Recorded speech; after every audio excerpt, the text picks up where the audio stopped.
नमस्कार दोस्तों, हमारी आज की कहानी है विक्रम बेताल की ब्राह्मण पुत्री। यमुना के किनारे धर्मस्थान नामक एक नगर था।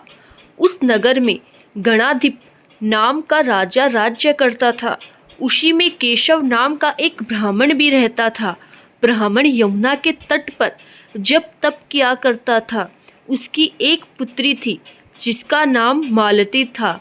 वह बड़ी रूपवती थी। जब वह ब्याह के योग्य हुई तो उसके माता पिता और भाई को चिंता हुई।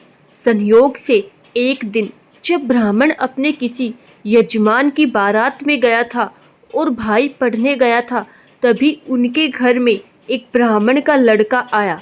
लड़की की माँ ने उसके रूप और गुणों को देखकर उससे कहा कि मैं तुमसे अपनी लड़की का ब्याह करूंगी।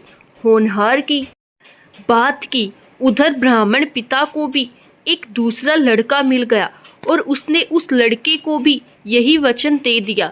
उधर ब्राह्मण का लड़का जहाँ पढ़ने गया था वहाँ वह एक लड़के से यही वादा कर आया।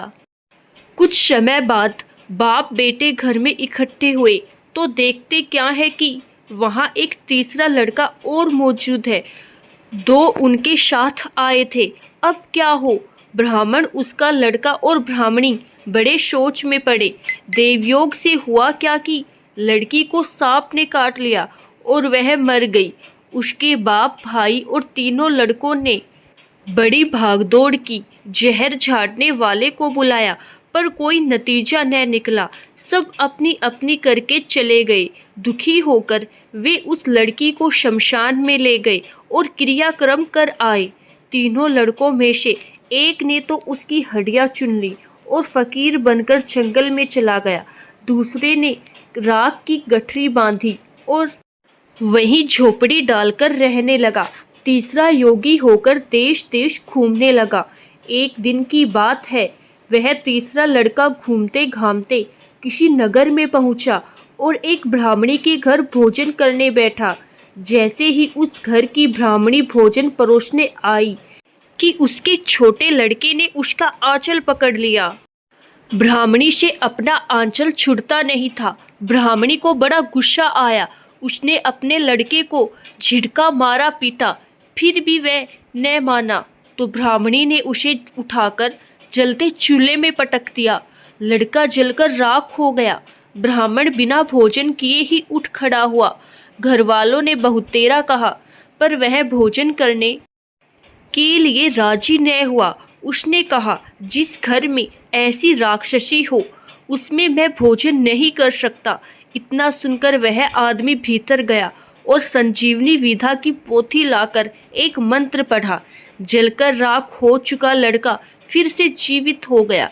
यह देखकर ब्राह्मण सोचने लगा कि अगर यह पोथी मेरे हाथ पड़ जाए तो मैं भी उस लड़की को फिर से जिंदा कर सकता हूँ।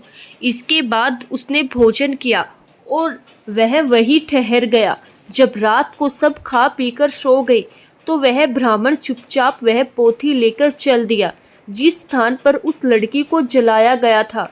वहां जाकर उसने देखा कि दूसरे लड़के वहां बैठे बातें कर रहे हैं। इस ब्राह्मण के यह कहने पर कि उसे संजीवनी विधा की पोथी मिल गई है और वह मंत्र पढ़कर लड़की को जिंदा कर सकता है। उन दोनों ने हड्डियां और राख निकाली। ब्राह्मण ने जैसे ही मंत्र पढ़ा वह लड़की जी उठी।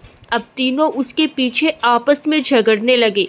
इतना कहकर बेताल बोला, राजा, बताओ कि वह लड़की किसकी स्त्री होनी चाहिए। राजा ने जवाब दिया, जो वहाँ कुटिया बनाकर रहा उसकी। बेताल ने पूछा, क्यों? राजा बोला, जिसने हड्डियां रखी वह तो उसके बेटे के बराबर हुआ। जिसने विधा सीखकर जीवन दान दिया वह बाप के बराबर हुआ। जो राख लेकर रमा रहा वही उसका हकदार है। आशा करती हूँ दोस्तों आपको हमारी आज की कहानी जरूर पसंद आई होगी। धन्यवाद।